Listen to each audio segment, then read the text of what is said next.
ಬಾಯ್ ನ್ಯೂಸ್ಗೆ ಸ್ವಾಗತ.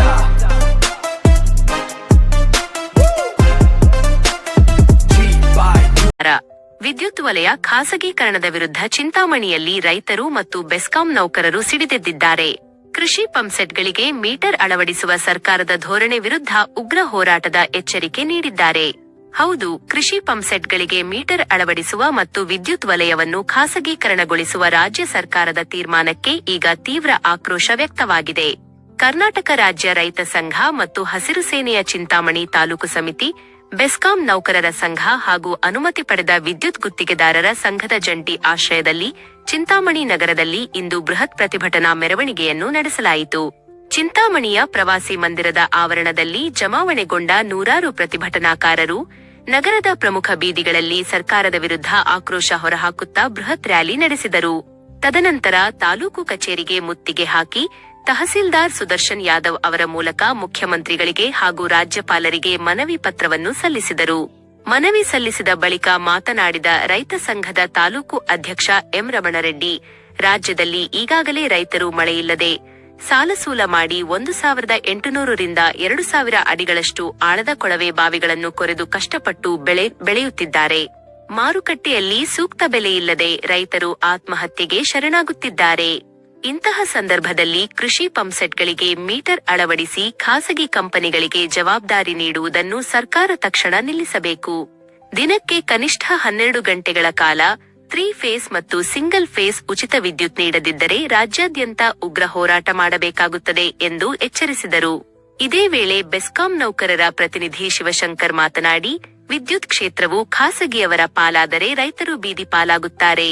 ಟಾಟಾ ಪವರ್ ಕಂಪನಿಯು ಅರ್ಜಿ ಸಲ್ಲಿಸಲು ಜೂನ್ 23 ಕೊನೆಯ ದಿನಾಂಕವಾಗಿದ್ದು, ಸರ್ಕಾರ ತಕ್ಷಣವೇ ಈ ಅರ್ಜಿಯನ್ನು ತಿರಸ್ಕರಿಸಬೇಕು ಎಂದು ಆಗ್ರಹಿಸಿದರು.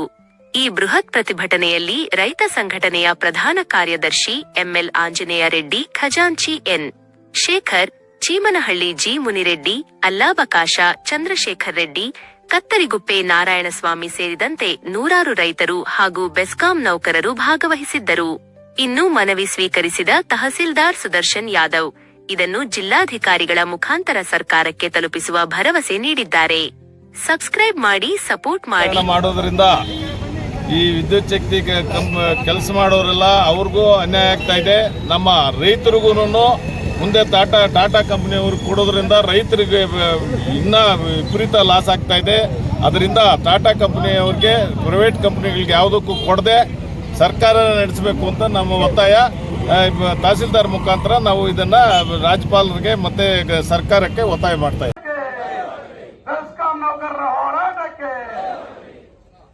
ನನ್ನೆಲ್ಲ ರೈತ ಮಿತ್ರರೇ,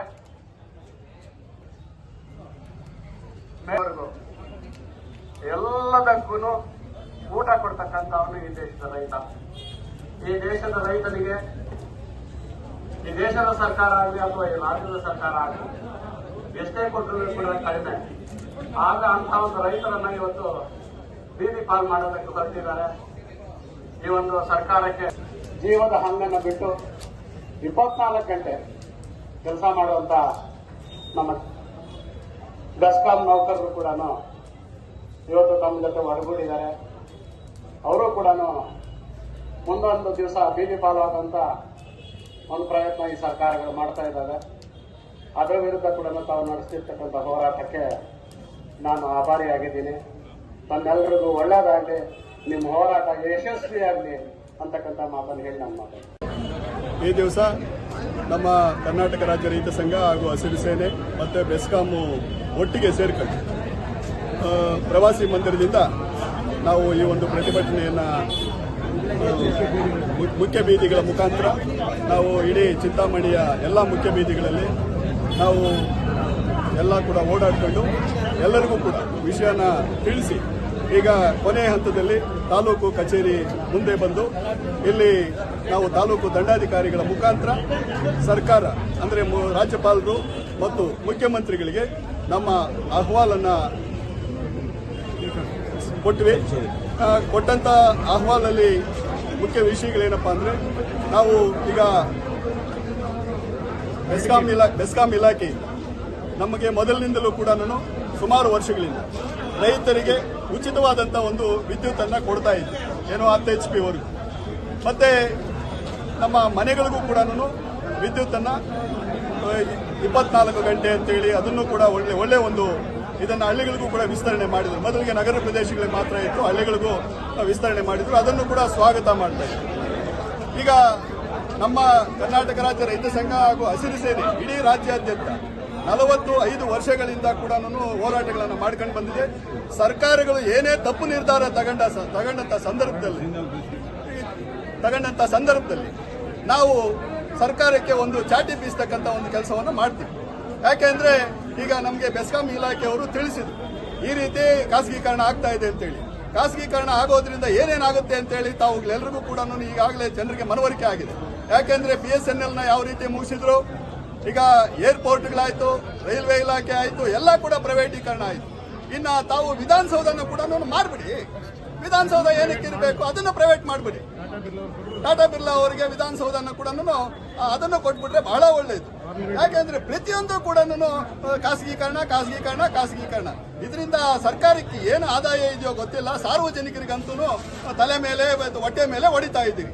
ಯಾಕೆಂದ್ರೆ ಈಗ ನಾವು ರೈತರು ಇರೋವಾಗ ನಾವು ಬೋರ್ವೆಲ್ 10 HP ವರೆಗೂ ಹಾಕೊಂಡಿದ್ದೀವಿ. ಮುಂದಿನ ದಿನಗಳಲ್ಲಿ ಅದಕ್ಕೆ ಕರೆನ್ಸಿ ಹಾಕ್ಸ್ಬೇಕು ಅಂತ ಹೇಳಿ ಒಂದು ಕಾನೂನು ಮಾಡ್ತೀರಪ್ಪ, ಆಗ ರೈತರು ಏನಾಗ್ತಕ್ಕಂಥದ್ದು. ಅದಕ್ಕೆ ಈಗ ಇಲ್ಲಿ 2 ಜಿಲ್ಲೆಗಳಲ್ಲಿ ಮಾವು ಬೆಲೆ ಕುಸಿದಿದೆ. ಅದರ ಬಗ್ಗೆ ತಾವು ಯೋಚನೆ ಮಾಡೋದಿಲ್ಲ. ಬೆಂಬಲ ಬೆಲೆ ಘೋಷಣೆ ಮಾಡಬೇಕು. ಈಗ 4 ರೂಪಾಯಿ ಏನೋ ಮಾಡಿದ್ದಾರೆ ಅಂತೇಳಿ ಈಗ ಹೇಳ್ತಾ ಇದ್ದಾರೆ. ಅದಕ್ಕೆ ಮತ್ತೆ ತರಕಾರಿಗಳೆಲ್ಲ ಕೂಡ ಈಗ ಟೊಮೆಟೊ ಒಂದು ದಿವಸ ಬೆಲೆ ಇರ್ತದೆ, ಒಂದು ದಿವಸ ಬೆಲೆ ಇರಲ್ಲ.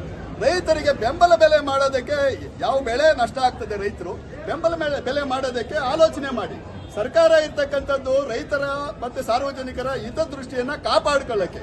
ಆದ್ರೆ ತಾವು ಏನ್ ಮಾಡ್ತಾ ಇದ್ದೀರಿ, ಎಲ್ಲದನ್ನು ಕಮರ್ಷಿಯಲ್ ಇದನ್ನ ಬಿಟ್ಟು ಬಿಡಿ. ಮುಂದಿನ ದಿನಗಳಲ್ಲಿ ನಿಮ್ಗೂ ಒಳ್ಳೆ ಒಂದು ಇದು ಬರ್ತದೆ, ಭವಿಷ್ಯತ್ ಇರ್ತದೆ ಸರ್ಕಾರಕ್ಕೆ. ಇಷ್ಟನ್ನ ಸರ್, ಇವತ್ತು ಟಾಟಾ ಪವರ್ ಕಂಪನಿಯವರು ಮಾನ್ಯ KERC ಮುಂದೆ ನಮ್ಮ ವಿದ್ಯುತ್ ವಿತರಣಾ ಜಾಲದಲ್ಲಿ ನಮ್ಮ ಜೊತೆಯಲ್ಲೇ ಅವರೂ ಸೇವೆ ಮಾಡುವಂಥ ಅವಕಾಶವನ್ನು ಕಲ್ಪಿಸಿ ಅಂತ ಅರ್ಜಿಯನ್ನು ಹಾಕಿದ್ದಾರೆ. ಅದನ್ನು ತಿರಸ್ಕೃತ ಮಾಡಬೇಕು ಅಂತೇಳಿ ಈ ಸಮಯದಲ್ಲಿ ನಾವು ಕೋರ್ಕೊಳ್ತಾ ಇದ್ದೀವಿ. ಯಾಕಂದರೆ ಯಾವುದೇ ಒಂದು ಖಾಸಗಿಯವರು ಸಾರ್ವಜನಿಕ ಸೇವೆ ಮಾಡುವಂಥ ಮನೋಭಾವದಿಂದ ಬರೋದಿಲ್ಲ. ಸಾರ್ವಜನಿಕರು ಸೇವೆಯನ್ನು ಮಾಡುವಂಥ ಉದ್ದೇಶವನ್ನು ಬಿಟ್ಟು ಬರೀ ಅವರು ಲಾಭ ಮಾಡ್ಕೊಳ್ಳೋದು ಅಂತ ಉದ್ದೇಶ ಒಂದೇ ಅವರ ಮನದಲ್ಲಿರ್ತದೆ. ಈ ಒಂದು ಸಂಸ್ಥೆ ಇಷ್ಟು ಬೆಳಿಬೇಕಾದ್ರೆ ಹಿರಿಯರಿಂದ ಹಿಡಿದು ಎಲ್ಲರೂ ವಿತರಣಾ ಜಾಲವನ್ನು ಕೈಯಲ್ಲಿ ಭೂಮಿಯನ್ನು ಅಗೆದು ನಾವು ಗುಣಿಗಳನ್ನು ನಿರ್ಮಾಣ ಮಾಡಿ ಕಂಬಗಳನ್ನು ಎತ್ತಿ ಇವತ್ತು ವಿತರಣಾ ಜಾಲವನ್ನು ಈ ಮಟ್ಟಿಗೆ ತಗೊಂಡ್ಬಂದಿದ್ದೀವಿ.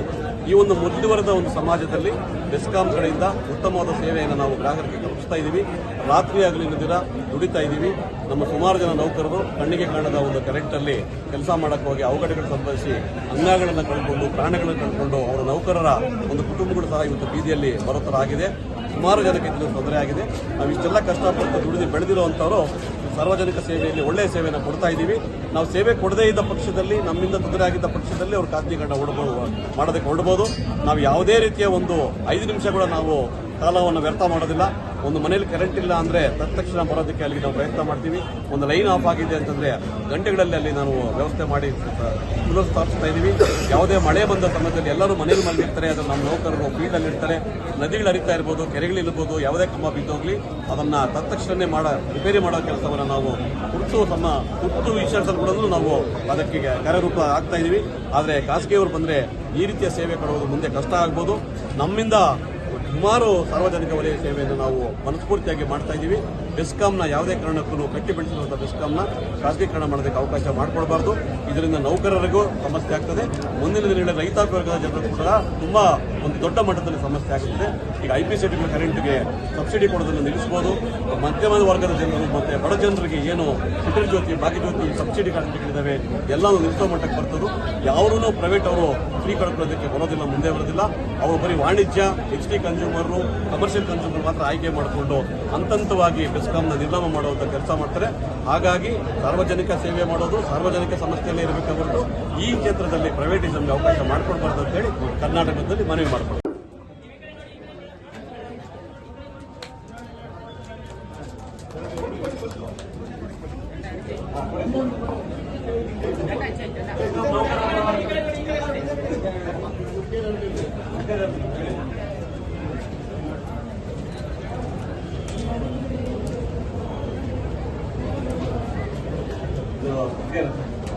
ಗುತ್ತಿಗೆದಾರರ ಸಂಘದ ಪರವಾಗಿ ಈಗ ಮೆಮೊರಾಂಡಮ್ ಅನ್ನ ಕೊಡ್ತಾ ಇದ್ದೀನಿ. ಈಗ